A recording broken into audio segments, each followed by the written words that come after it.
2002లో అబ్దుల్ కలాం గారు ప్రెసిడెంట్గా ఈ దేశానికి ఎంపికైన తర్వాత జైల్లో పెట్టినందుకు ఆ గోడ మీద రాముడి యొక్క చిత్రపటాన్ని తీసుకొని ఎవడబ్బా సొమ్మని కుడుకుతున్నామంటూ రాముడితోని గొడవ పడితే రాముడు లక్ష్మణుడు ఇద్దరు కూడా నిజాంకి ప్రత్యక్షమై తన యొక్క అప్పుని తీర్చారు. ప్రపంచంలో ఇలాంటి సంఘటనలు కలిగినటువంటి చరిత్ర భగవంతుడు ఈ తల్లిని సేవిస్తూ ఉంటామో ఈ తల్లి మనకి కాపాడుతుంది.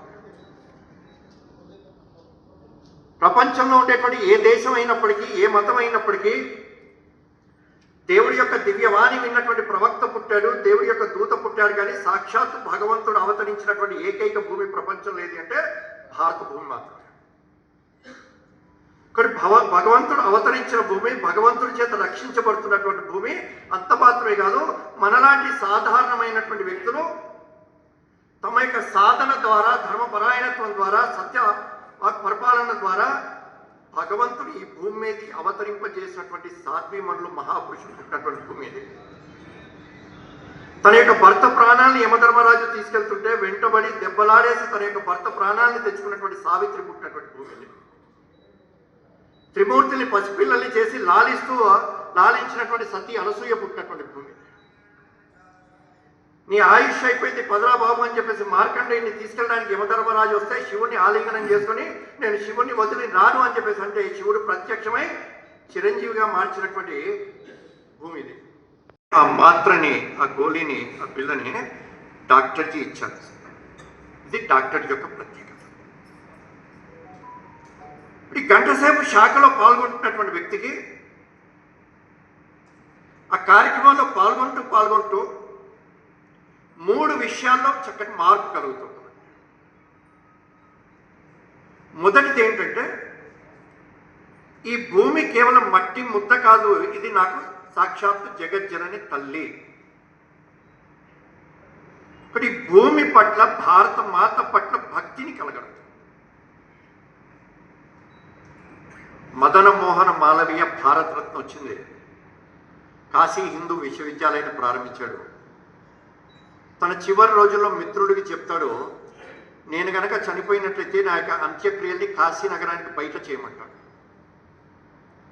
ఏ హిందూ అయినప్పటికీ కాశీలో అనుకుంటాడు, లేదా ఎక్కడైనా చనిపోతే అస్థికలను అక్కడ కలపాలనుకుంటాడు.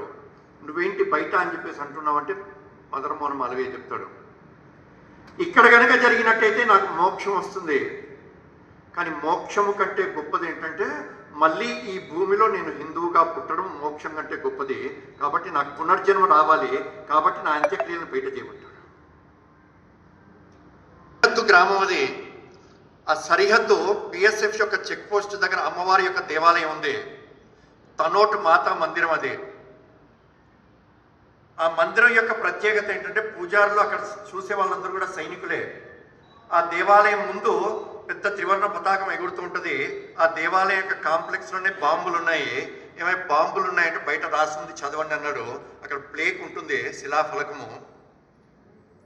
1965లో 1971లో పాకిస్తాన్తో పాటు యుద్ధం జరిగినప్పుడు 1400 బాంబులు పాకిస్తాన్ ఈ ఊరి మీద వేస్తే 370 బాంబులు ఉండేటువంటి ట్యాబ్లెట్ చిన్నదే. నా చిన్న ట్యాబ్లెటే ఇంత శరీరానికి నయం చేస్తుంది.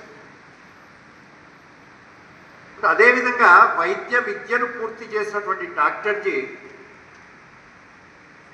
ఒక చక్కటి విశ్లేషణకు వచ్చారు.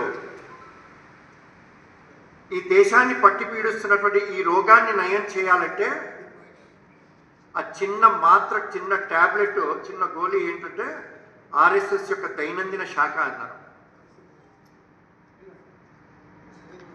1925లో దసరా రోజున ఒక శాఖగా ప్రారంభమైంది.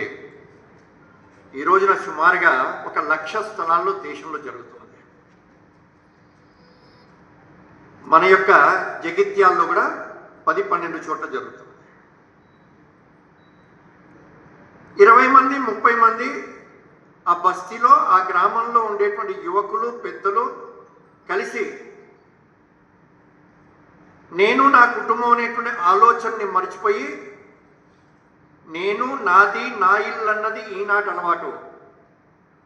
అక్కడి నుంచి సంఘానికి వచ్చిన తర్వాత మనము మనది మన దేశం అని కావాలలవా. ఆ ఆలోచన కలిగేటువంటి ఒక చిన్న ప్రక్రియ ఆర్ఎస్ఎస్ యొక్క దైనందిన శాఖ అని చెప్పేసి. గంటసేపు శాఖ, 40 నిమిషాలు శారీరక కార్యక్రమాలు ఉంటాయి మన వయసుకు తగ్గట్టుగా. ఇక్కడ 10 సంవత్సరాల వయసు నుంచి 80-85 సంవత్సరాల వయసు వాళ్ళు పాల్గొంటారు.